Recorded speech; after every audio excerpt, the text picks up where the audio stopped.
यमलार्जुन का उद्धार। राजा परीक्षित ने पूछा, भगवान आप कृपया यह बताइए कि नलकूबर और मणिग्रीव को शाप क्यों मिला? उन्होंने ऐसा कौन सा निंदित कर्म किया था जिसके कारण परम सार्थ देवर्षि नारद को भी क्रोध आ गया? श्री सुखदेव जी ने कहा, परीक्षित, नलकूबर और मणिग्रीव ये दोनों एक तो धनाध्यक्ष कुबेर के लाडले लड़के थे और दूसरे इनकी गिनती हो गई थी रुद्र भगवान के अनुचरों में। इससे उनका घमंड बढ़ गया। एक दिन वे दोनों मंदाकिनी के तट पर कैलाश के रमणीय उपवन में वारुणी मदिरा पीकर मदोन्मत्त हो गए थे। नशे के कारण इनकी आंखें घूम रही थी। बहुत सी स्त्रियां उनके साथ गा बजा रही थी और वे पुष्पों से लदे हुए वन में उनके साथ विहार कर रहे थे। उस समय गंगा जी के पात कमल खिले हुए थे। वे स्त्रियों के साथ जल के भीतर घुस गए और जैसे हाथियों का जोड़ा हथिनियों के साथ जल क्रीड़ा कर रहा हो, वैसे ही वे उन युवतियों के साथ तरह तरह की क्रीड़ा करने लगे। परीक्षित, संयोगवश उधर से परम समर्थ देवर्षि नारद आ निकले। उन्होंने उन यक्ष युवकों को देखा और समझ लिया कि ये इस समय मतवाले हो रहे हैं। देवर्षि नारद को देखकर वस्त्रहीन अप्सराएं लजा गई। सांप के डर से उन्होंने अपने अपने कपड़े झटपट पहन लिए, परंतु इन यक्षों ने कपड़े नहीं पहने। जब देवर्षि नारद जी ने देखा कि ये देवताओं के पुत्र होकर श्रीमद से अंधे और मदिरा पान करके उन्मत्त हो रहे हैं, तब उन्होंने उन पर अनुग्रह करने के लिए साथ देते हुए यह कहा। नारद जी ने कहा, जो लोग अपने प्रिय विषयों का सेवन करते हैं, उनकी बुद्धि को सबसे बढ़कर नष्ट करने वाला है श्रीमद। धन संपत्ति का नशा, हिंसा आदि रजोगुनी कर्म और कुलीनता आदि का अभिमान भी उससे भी बढ़कर बुद्धि भ्रंशक नहीं है, क्योंकि श्रीमद के साथ साथ तो स्त्री, जुआ और मदिरा भी रहती है। ऐश्वर्य मद और श्रीमद से अंधे होकर अपनी इंद्रियों के वश में रहने वाले क्रूर पुरुष अपने नाशवान शरीर को तो अजर अमर मान बैठते हैं और अपने ही जैसे शरीर वाले पशुओं की हत्या करते हैं। जिस शरीर को भूदेव, नरदेव, देव आदि नामों से पुकारते हैं, उसकी अंत में क्या गति होगी? उसमें कीड़े पड़ जाएंगे, पक्षी खाकर उसे विष्ठा बना देंगे, या वह जलकर राख का ढेर बन जाएगा। उसी शरीर के लिए प्राणियों से द्रोह करने में मनुष्य अपना कौन सा स्वार्थ समझता है? ऐसा करने से तो उसे नरक की ही प्राप्ति होगी। बतलाओ तो सही, यह शरीर किसकी संपत्ति है? अन्न देकर पालने वाले की है या गर्भाधान कराने वाले पिता की? यह शरीर उसे 9 महीने पेट में रखने वाली माता का है अथवा माता को भी पैदा करने वाले नाना का? जो बलवान पुरुष बलपूर्वक इससे काम करा लेता है, उसका है, अथवा दाम देकर खरीद लेने वाले का? चिता की जिस धधकती आग में यह जल जाएगा, उसका है, अथवा जो कुत्ते सियार इसको चीर चीर कर खा जाने की आशा लगाए बैठे हैं, उनका? यह शरीर एक साधारण सी वस्तु है, प्रकृति से पैदा होता है और उसी में समा जाता है। ऐसी स्थिति में मूर्ख पशुओं के सिवा और ऐसा कौन बुद्धिमान है जो इसको अपना आत्मा मानकर दूसरों को कष्ट पहुंचाएगा, उनके प्राण लेगा? जो दुष्ट श्रीमत से अंधे हो रहे हैं, उनकी आंखों में ज्योति डालने के लिए दरिद्रता ही सबसे बड़ा अंजन है, क्योंकि दरिद्र यह देख सकता है कि दूसरे प्राणी भी मेरे जैसे ही हैं। जिसके शरीर में एक बार कांटा गड़ जाता है, वह नहीं चाहता कि किसी भी प्राणी को कांटा गड़ने की पीड़ा सहनी पड़े, क्योंकि उस पीड़ा और उसके द्वारा होने वाले विकारों से वह समझता है कि दूसरे को भी वैसे ही पीड़ा होती है।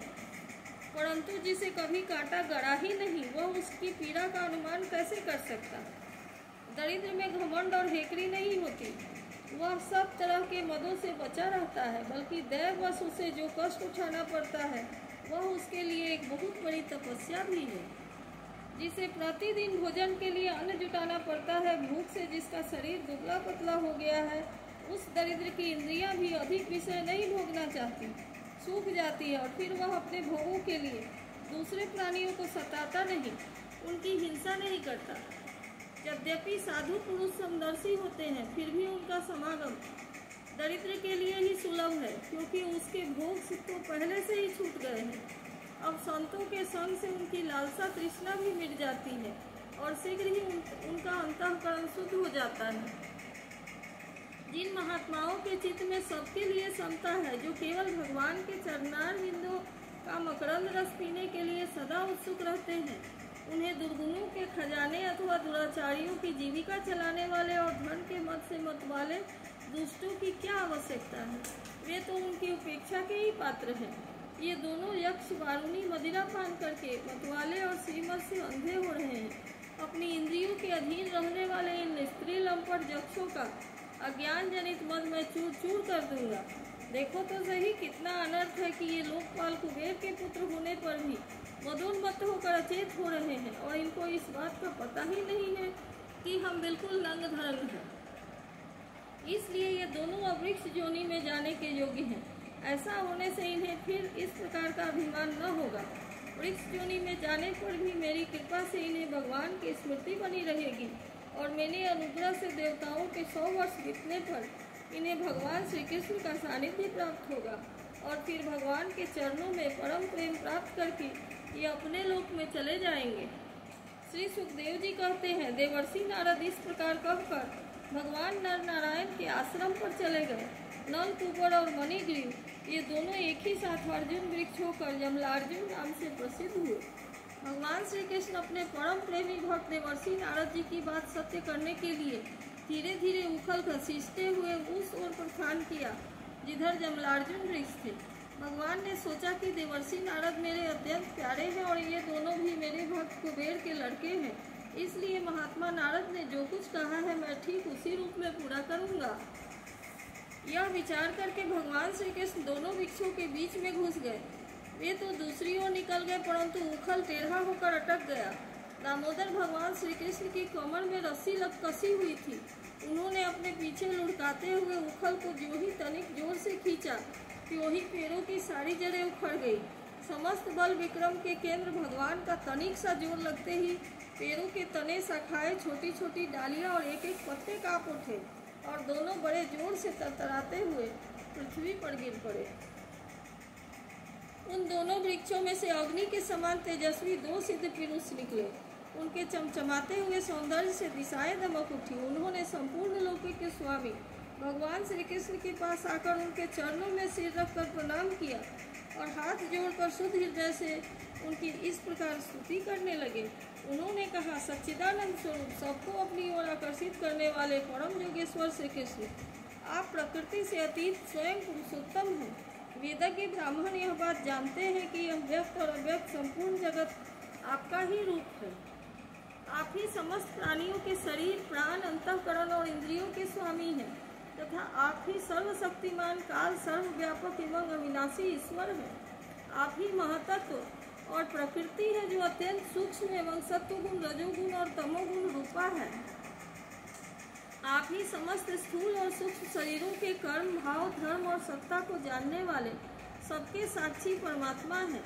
वृत्तियों से ग्रहण किए जाने वाले प्रकृति के गुणों और विकारों के द्वारा आप पकड़ में नहीं आ सकते। स्थूल और सूक्ष्म शरीर के आवरण से ढका हुआ ऐसा कौन सा पुरुष है जो आपको जान सके, क्योंकि आप तो उन शरीरों के पहले भी एक रस विद्यमान थे। समस्त प्रपंच के विधाता भगवान वासुदेव को हम नमस्कार करते हैं। प्रभु, आपके द्वारा प्रकाशित होने वाले गुणों से ही आपने अपनी महिमा छिपा रखी है। परम ब्रह्म स्वरूप श्री कृष्ण, हम आपको नमस्कार करते हैं। आप प्राकृत शरीर से रहित हैं, फिर भी अब जब आप ऐसे पराक्रम प्रकट करते हैं जो साधारण शरीरधारियों के लिए शक्य नहीं है और जिनसे बढ़कर तो क्या जिनके समान भी कोई नहीं कर सकता, तब उनके द्वारा उन शरीर में आपके अवतारों का पता चल जाता है। प्रभु, आप ही समस्त लोगों के अभ्युदय और निःश्रेय के लिए इस समय अपनी संपूर्ण शक्तियों से अवतीर्ण हुए हैं। आप समस्त अभिलाषाओं को पूर्ण करने वाले हैं। परम कल्याण साधु स्वरूप, आपको नमस्कार है। परम मंगल साधन स्वरूप, आपको नमस्कार है।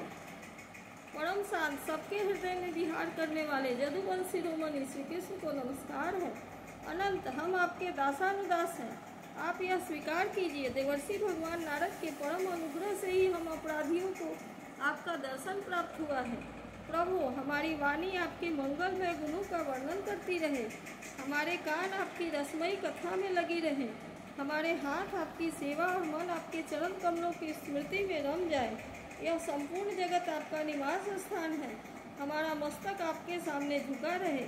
संत आपके प्रत्येक शरीर हैं, हमारी आंखें उनके दर्शन करती रहे। श्री सुखदेव जी कहते हैं, सौंदर्य माधुर्य निधि गोकुलेश्वर श्री कृष्ण ने नलकूबर और मणिग्रीव के इस प्रकार स्तुति करने पर रस्सी से उखल में बंधे बंधे ही उन्होंने हंसते हुए उनसे कहा। श्री भगवान ने कहा, तुम लोग श्रीमत से अंधे हो रहे थे। मैं पहले से ही यह बात जानता था कि परम कारुणिक देवर्षि नारद ने साथ देकर तुम्हारा ऐश्वर्य नष्ट कर दिया तथा इस प्रकार तुम्हारे ऊपर कृपा की। जिनकी बुद्धि समदर्शिनी है और हृदय पूर्ण रूप से मेरे प्रति समर्पित है, उन साधु पुरुषों के दर्शन से बंधन होना ठीक वैसे ही संभव नहीं है जैसे सूर्योदय होने पर मनुष्य के नेत्रों के सामने अंधकार का होना। इसलिए नलकूबर और मणिग्रीव, तुम लोग मेरे परायण होकर अपने अपने घर जाओ। तुम लोगों ने संसार चक्र से छुड़ाने वाले अनन्य भक्ति भाव की जो तुम्हें अभीष्ट है प्राप्ति हो गई। श्री सुखदेव जी कहते हैं, जब भगवान ने इस प्रकार कहा तब उन दोनों ने उनकी परिक्रमा की और बार बार प्रणाम किया। इसके बाद उखल में बंधे हुए सर्वेश्वर की आज्ञा प्राप्त करके उन लोगों ने उत्तर दिशा की यात्रा की। इति श्रीमद्भागवते महापुराणे पारमहंस्यां संहितायां दशमस्कन्धे पूर्वार्धे नारद शापो नाम 10मोऽध्यायः।